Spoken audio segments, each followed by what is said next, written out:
పేరు చందు అన్న. నేను వరంగల్ నుంచి వచ్చిన. వరంగల్ నుంచి ఇక్కడికి వచ్చి దర్శనం చేసుకుందామని ఉన్నాం.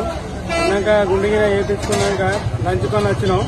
లంచుకొని వచ్చినాక మేము తింటుంటే పెరుగులో జర్రీ వేసింది.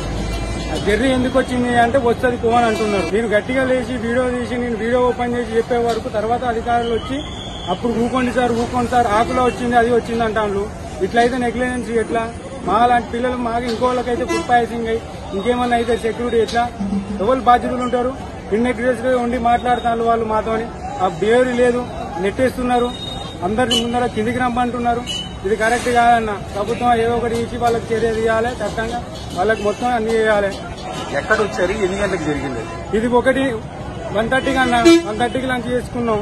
లంచ్ చేసుకుంటేనే స్టార్ట్ అయింది. ఇది ఎక్కడ ఏ ఏరియాకి వచ్చారు? ఏ ఏరియాలో పోయి భోజనం చేశారు? 2 అన్న. ఎక్కడ? చందగిరి మాధవ నిలయం. మాధవ నిలయంకి వచ్చింది. ఏ ప్లేస్ లో? మాధవ 2లా. మాధవ 2లా. మీకు ఇచ్చినాం. ఆ వీడియోలలో కూడా అధికారులు ఉన్నారు. వాళ్ళ చూసి వాళ్ళ యాక్షన్ తీసుకోవాల్సిన కోరుకుంటున్నా. ఓకే. తిరుమల దేవస్థానం దర్శనం చేసుకోవడానికి మా ఫ్రెండ్స్ తో పాటు వాళ్ళ తల్లిదండ్రులు సమర్పించుకొని భోజనం చేసడానికి మన మాధవ నిలయంలో ఉన్న భోజనశాలకు పోయినాం. భోజనశాలకు పోతే అక్కడ పెరిగనంలో జర్రీ అని వచ్చింది మా ఫ్రెండ్కి. దానివల్ల మేము అధికారులను ఎవరైతే కేర్ టేకర్ ఉంటారో ఇన్ఛార్జ్ ఉంటారో వాళ్ళని ప్రశ్నిస్తే వాళ్ళు వస్తుందిలే అనుకుంటూ నిర్లక్ష్య సమాధానాలు చెప్పారు. కానీ మేము ఈ వీడియోతో గట్టిగా మాట్లాడిన తర్వాత వాళ్ళ అధికారులు వచ్చి ఆయనకు చెవులు విని రావు, ఆయనకు సరిగా మాట్లాడడం రాదు అని చెప్పి మమ్మల్ని తప్పుదోవ పట్టిస్తున్నారు. దీనివల్ల చాలా మంది చిన్నపిల్లలు భక్తులు అందరూ కూడా ఇబ్బంది పడతారు ఆ ఫుడ్ పాయిజన్ వల్ల. దాని గురించి మీరు ప్రభుత్వం చర్యలు తీసుకుంటారని కోరుకుంటున్నారు.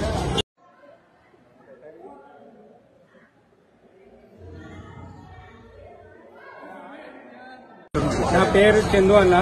నేను వరంగల్ నుంచి వచ్చిన. వరంగల్ నుంచి ఇక్కడికి వచ్చి దర్శనం చేసుకుందామని ఉన్నాం.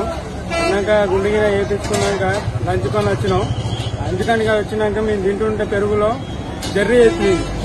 ఆ జర్రీ ఎందుకు వచ్చింది అంటే వస్తుంది పోవని అంటున్నారు. నేను గట్టిగా లేచి వీడియో తీసి నేను వీడియో ఓపెన్ చేసి చెప్పే వరకు తర్వాత అధికారులు వచ్చి అప్పుడు ఊకోండి సార్ ఆకులో వచ్చింది అది వచ్చింది అంటాను. ఇట్లయితే నెగ్లిజెన్స్ ఎట్లా? మా లాంటి పిల్లలు మాకు ఇంకోళ్ళకైతే ఫుడ్ పాయిజనింగ్ అయ్యి ఇంకేమన్నా అయితే సెక్యూరిటీ ఎట్లా? ఎవరు బాధ్యతలు ఉంటారు? ఇన్నెగ్లిజెన్స్ గా ఉండి మాట్లాడుతున్నారు వాళ్ళు మాతోని. ఆ బిహేవియర్ లేదు, నెట్టేస్తున్నారు. అందరి ముందర కిందికి రమ్మంటున్నారు. ఇది కరెక్ట్ కాదన్న. ప్రభుత్వం ఏదో ఒకటి ఇచ్చి వాళ్ళకి చర్య తీయాలి. చట్టంగా వాళ్ళకి మొత్తం అన్ని చేయాలి. ఎక్కడ వచ్చారు? ఎన్ని గంటలకు జరిగింది? ఇది 1:30కి అన్న. 1:30కి లంచ్ చేసుకున్నాం. లంచ్ చేసుకుంటేనే స్టార్ట్ అయింది. ఇది ఎక్కడ ఏ ఏరియాకి వచ్చారు? ఏ ఏరియాలో పోయి భోజనం చేశారు? 2 అన్న. ఎక్కడ? చందగిరి మాధవ నిలయం. మాధవ నిలయంకి వచ్చింది. ఏ ప్లేస్ లో? మాధవ 2లా. మాధవ 2లా. మీకు ఇచ్చినాం. ఆ వీడియోలలో కూడా అధికారులు ఉన్నారు. వాళ్ళ చూసి వాళ్ళ యాక్షన్ తీసుకోవాల్సిన కోరుకుంటున్నా. ఓకే.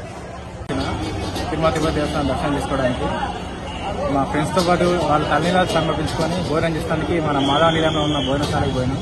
భోజనశాలకు పోతే అక్కడ పెరిగనంలో జర్రీ అని వచ్చింది మా ఫ్రెండ్కి. దానివల్ల మేము అధికారులను ఎవరైతే కేర్ టేకర్ ఉంటారో ఇన్ఛార్జ్ ఉంటారో వాళ్ళని ప్రశ్నిస్తే వాళ్ళు వస్తుందిలే అనుకుంటూ నిర్లక్ష్య సమాధానాలు చెప్పారు.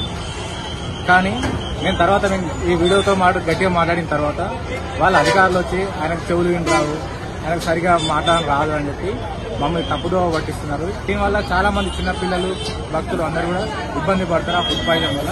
దాని గురించి మీరు ప్రభుత్వం చర్యలు తీసుకుంటారని కోరుకుంటున్నారు.